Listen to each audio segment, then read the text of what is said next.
There's a memory buried deep in our bones. A forgotten instinct to create shelter from the earth itself. What you are about to witness is the awakening of that memory. But this ancient knowledge doesn't come easily. Out here, a single mistake can undo everything. The work begins a negotiation with the soil and roots. A strange artifact is unearthed, a pipe leading to nowhere. He works around the mystery, his own purpose more immediate. A moment of rest, a brief pause in the relentless conversation with the land. Now, he borrows the bones of the forest, lashing them together to form a skeleton. The frame takes shape and architecture, born from instinct and necessity. Each strike of the hammer drives the structure deeper into the earth, making it permanent. The patient song of the saw shapes the wood that will become the walls. The walls rise, a barrier against the wild, built from the wild itself.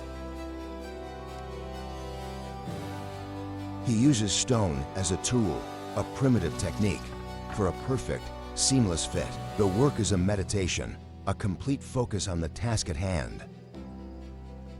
With the final timbers in place, the structure finds its true strength. And there it stands, a scar on the landscape that will heal into a home. It is a humble kingdom, born of sweat and soil. A testament to the enduring power of a forgotten skill. The memory awakens in another place, with a different dialect of the ancient language. Here, the walls are not built of heavy logs, but woven like a basket. He seeks out the lifeblood of the forest, a stream that offers more than just water. From the banks, he gathers the earth's clay, the skin that will give his shelter life. The stones of the riverbed are silent witnesses to this timeless act. He applies the clay to the woven frame, a technique as old as humanity. The gaps are filled and the structure transforms from a skeleton into a solid form. This is wattle and daub, a forgotten art reborn. He prepares the tinder, the delicate heart, that will soon give birth to flame.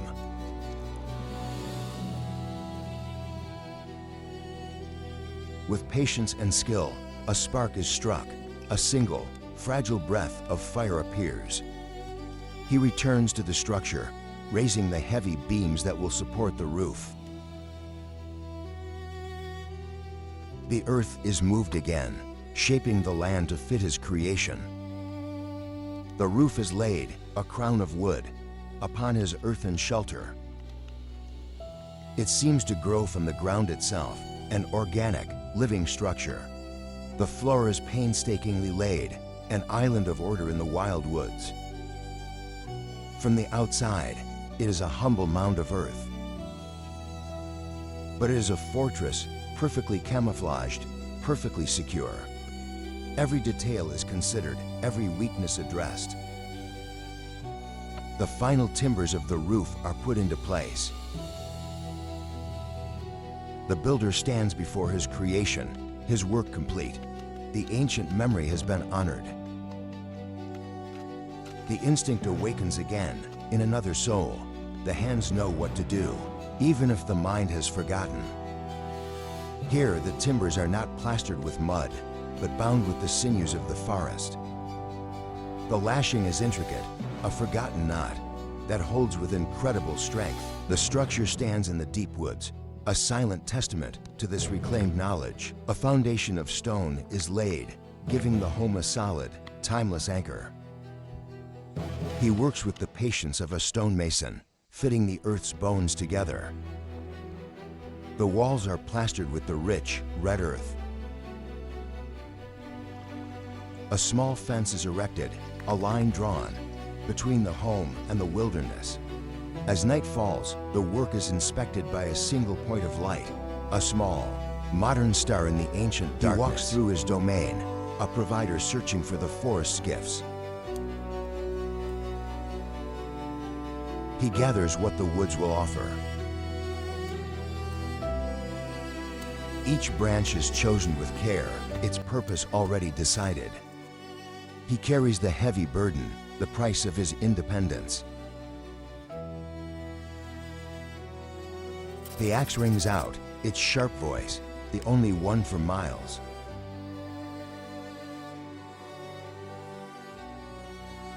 The wood yields to his strength and skill.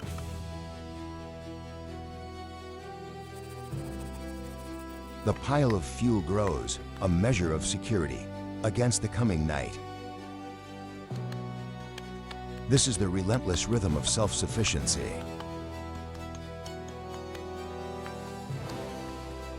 The work demands a constant tribute of sweat.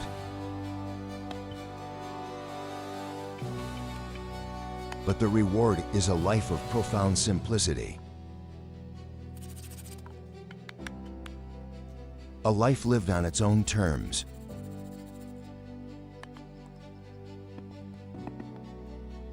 The next chapter is written in a different hand, but the story remains the same. A new builder begins his work, his hands guided by the same unseen blueprint. His focus is absolute, a silent conversation between man, wood, and hammer. The shelter rises between two ancient trees, as if they have offered their protection. He works with an artisan's precision, though his tools are simple. The frame is strong, a skeleton that will soon be given skin. He moves the raw materials, his body, a simple machine of incredible efficiency. The work is painstaking, each piece fitted with meticulous care. The roof is constructed, a crown for his small kingdom. This is a demonstration of pure, unadorned skill. He digs a trench, a simple moat, to divert the rain and protect his home. The finished walls are a beautiful mosaic of wood, a testament to his craftsmanship. He continues to refine his creation, driven by an unseen vision of the final form. The structure is nearly complete, a perfect fusion of design and function. His patience seems infinite, his dedication absolute. Every nail is driven with purpose. Now he gathers the stones, the ancient bones of the earth. He carves a small piece of wood, a tiny detail in the grand design. He builds a hearth, a sacred space that will soon hold the fire. The stone fireplace is complete, an altar, waiting for its first offering of flame. Sometimes, the memory awakens not in a forest, but in a place where the earth itself is a shelter. A new wanderer has found a home, already made by the patient hands of time. He rests by the fire, a small, warm heart, in the cool stone of the cave. As night falls, he secures his domain, a primal king in his stone castle. Inside, he is protected, a single soul, in a vast, silent space. A new day breaks, the light illuminating the raw beauty of his surroundings. He moves to the stream, the source of life and sustenance. He searches the water, his eyes trained to see what others would miss. He ventures deeper into the earth, exploring the hidden chambers of his home. The cave is a labyrinth of stone, a natural fortress against the world. He clears the floor, making this wild place his own. He uses the gifts of the forest to add a touch of order to this ancient chaos. He creates a level floor, a small island of civilization. His ingenuity is remarkable, turning raw nature into a functional living space. This is less about building and more about a partnership with the stone. The ritual of fire begins again, a timeless act of creation. He coaxes the flame into existence. The tiny ember glows with promise. He nurtures it, giving it breath.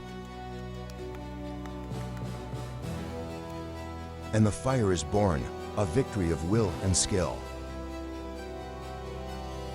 In the deep darkness of the cave, the fire is a beacon of hope. He sits by his hearth, a modern man, reconnecting with his most ancient ancestors. He adds his own touch of order, lashing a frame together inside the cave. He carves the wood with a practiced hand, his tools simple but effective.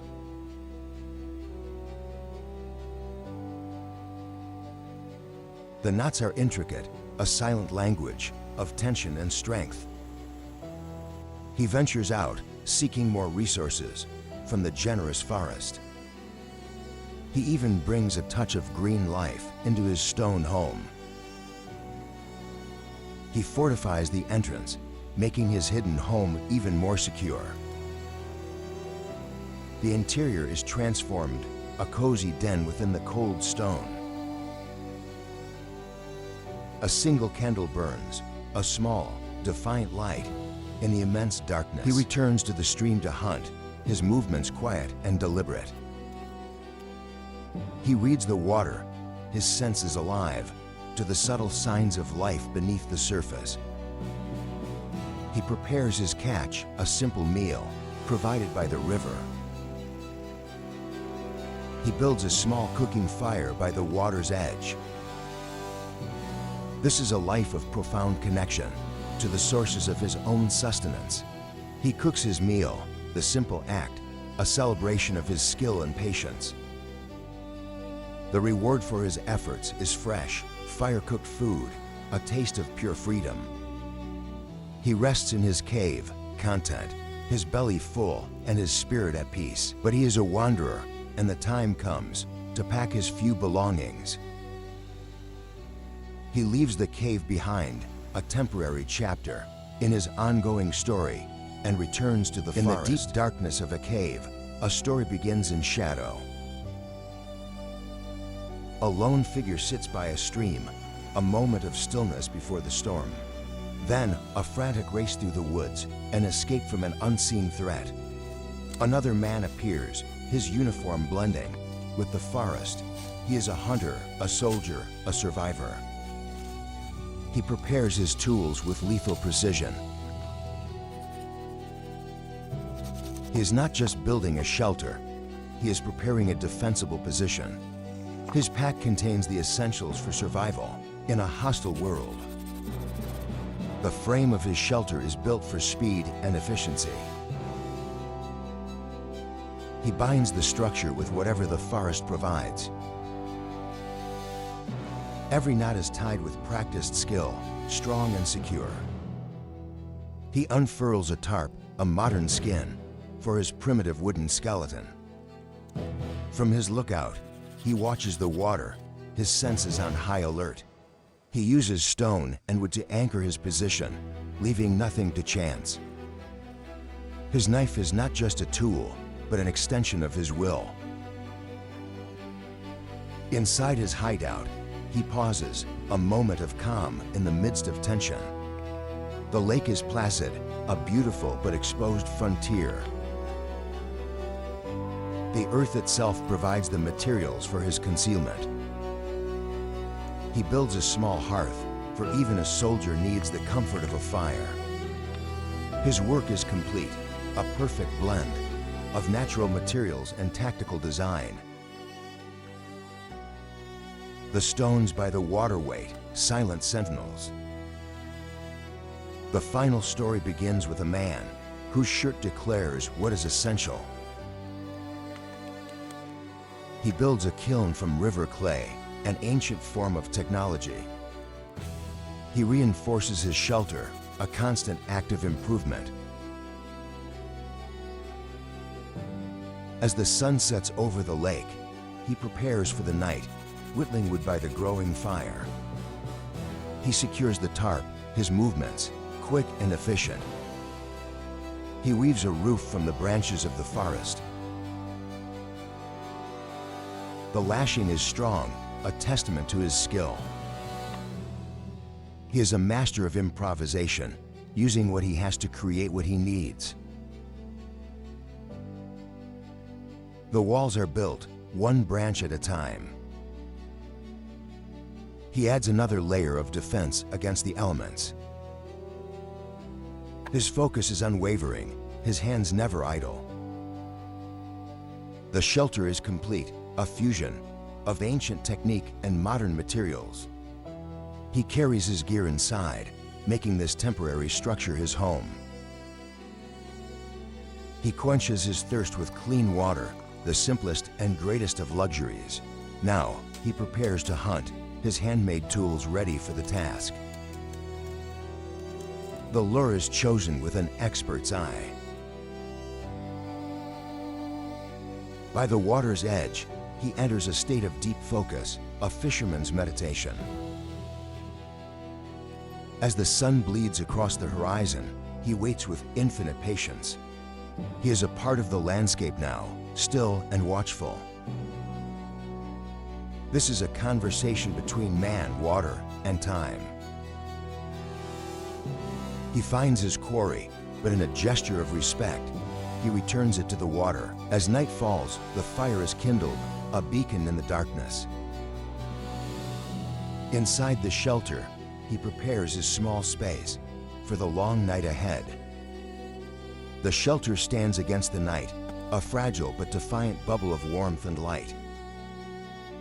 He sits by the fire, a solitary guardian of his small flame. With his light, he scans the dark water, a hunter in the night. He prepares another catch, this one destined for his meal. He cooks his food over the fire he built, the ultimate act of self-reliance. He eats, satisfying a hunger that is both physical and spiritual. In the warm glow of candlelight, his camp becomes a tranquil haven. A moment of quiet reverence, a prayer of thanks to the wilderness that sustains him. He carries a candle inside, bringing a small star into his home. He prepares for sleep, the end of another successful day in his chosen world. He looks out one last time, the peaceful night his only companion. And in the soft candlelight, he has found the essential truth he came here to find. A very special thank you to the owner of the YouTube channel ABC for creating this wonderful video and allowing me to comment. If you enjoyed this narrative, please visit and support their channel at the link in the description below.